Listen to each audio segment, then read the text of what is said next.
Hello friend आप सभी को मेरे चैनल पे बहुत बहुत स्वागत है। तो फ्रेंड आज हम लोग बात करने वाले हैं मोबाइल फोन या फिर कोई भी इलेक्ट्रॉनिक गैजेट्स हो, जैसे टीवी हो, लैपटॉप्स हो, इसका इस्तेमाल खाना खाते समय नहीं करना चाहिए। क्यों नहीं करना चाहिए और करने से हमारा शरीर में क्या क्या स्वास्थ्य से संबंधित दुष्ट प्रभाव पड़ता है, उसके बारे में बात करेंगे। खासकर बच्चों में तो ये और भी बुरा असर करता है। और फ्रेंड वीडियो काफी रोचक होने वाला है। मैं आपसे निवेदन करता हूँ, कृपया वीडियो को अंत तक देखिए और चैनल को जरूर सब्सक्राइब करें और जरूर लाइक करें। और फ्रेंड ये देखा गया है कि लोग खाना खाते समय मोबाइल फोन का प्रयोग काफी ज्यादा करते हैं।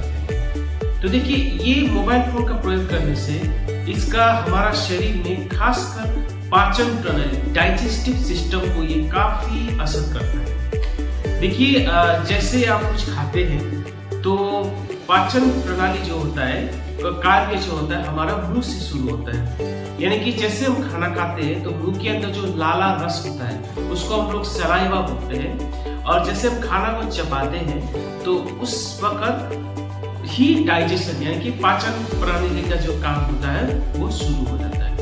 अब देखिए, जैसे जैसे आप खाना खाते हैं तो आप उसके साथ साथ अगर कोई भी इलेक्ट्रॉनिक गैजेट्स आप देखते हैं तो आपका मस्तिष्क जो होता है या फिर ध्यान जो होता है वो इलेक्ट्रॉनिक गैजेट के ऊपर चला जाता है, खासकर मोबाइल जो यूज कर रहे हैं। तो इससे क्या होता है, इससे जो पाचन प्रतिक्रिया होता है वो अधूरा हो जाता है, जिसके वजह से एसिडिटी का प्रॉब्लम हो सकता है या फिर आप ज्यादा खा लेते हैं। ऐसा करने से तो क्या होता है, मोटापे के शिकार हो सकते हैं या फिर फैटी लिवर जैसा बीमारी आपको हो सकता है। फिर पेट में गैस बनना, और साथ में ये भी देखा गया है कि डायबिटीज यानी कि शुगर का बीमारी भी हो सकता है। इसको हम लोग मधुमेह बोलते हैं। और साथ में किसी की खासकर स्त्रियों में काफी सारा हार्मोन का असंतुलन के कारण से कई बीमारियां ये पैदा कर सकता है। तो देखिए, अगर आप फोन देखते हैं या फिर हड़बड़ी में खाना खाते हैं, ठीक से नहीं चबाते हैं, तो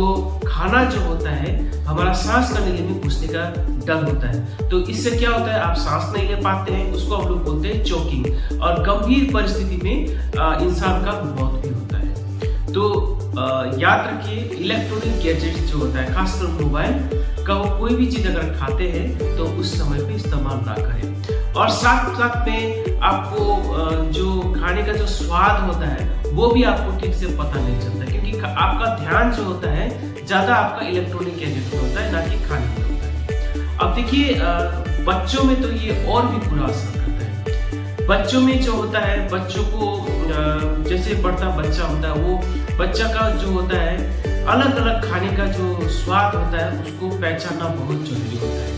तो अगर बच्चे को आप फोन देते हैं या फिर लैपटॉप देते हैं, टीवी दिखा के बच्चे को खाना खिलाते हैं, तो वो स्वाद का जो फर्क बच्चा नहीं कर पाता है, और साथ में खाना का लुत्फ भी नहीं उठा पाते हैं, और साथ में बच्चा का पेट भर जाता है, ये बच्चा को पता नहीं चलता है। तो ये ज्यादा बच्चा, जरूरत से ज्यादा बच्चा खाना खा लेता है, तो इससे भी वही मोटापे का शिकार हो सकता है। और बचपन में जो लिवर में जो होता है चर्बी जमने से फैटी लिवर हो सकता है। और एक बीमारी होता है जो कि ज्यादातर बच्चों में देखा जाता है, इसको हम लोग बोलते हैं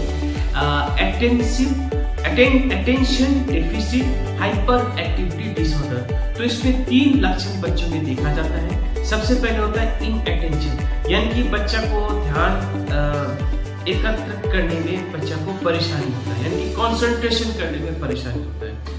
और दूसरा होता है इम्पल्सिविटी, यानी कि बच्चा कभी भी कुछ भी करता है, वो सोचता नहीं कि करने से पहले कि मैं क्या कर रहा हूँ। और तीसरा जो होता है हाइपर एक्टिविटी, यानी कि आसान भाषा में इसको समझाए तो बच्चा बहुत बदमाश हो जाता है। तो ये जो attention deficit hyper activity disorders है, ये बच्चों में ज्यादातर देखा जाता है, और इसका कुछ कुछ लक्षण जो होता है वो बड़ों में भी दिखाई देता है। तो याद रहिए, खाना खाते समय जितना हो सके आप इलेक्ट्रॉनिक गैजेट का इस्तेमाल ना करें। और देखिए, जाते जाते मैं और एक चीज आपको बताता हूँ कि आपको जब भी कुछ खाना है, खाना खाते हैं, तो अच्छा से बैठ के शांत होके खाते समय ज्यादा बात ना करें, और अच्छा से चबा के आपको खाना है, और खाना को कभी भी नष्ट नहीं करना है। तो फ्रेंड, ये रहा छोटा सा जानकारी इलेक्ट्रॉनिक गैजेट का इस्तेमाल खाते समय क्या क्या बुरा प्रभाव हमारे शरीर पे पड़ता है, खासकर बच्चों में। आशा करता हूँ ये वीडियो आपको बहुत अच्छा लगा होगा।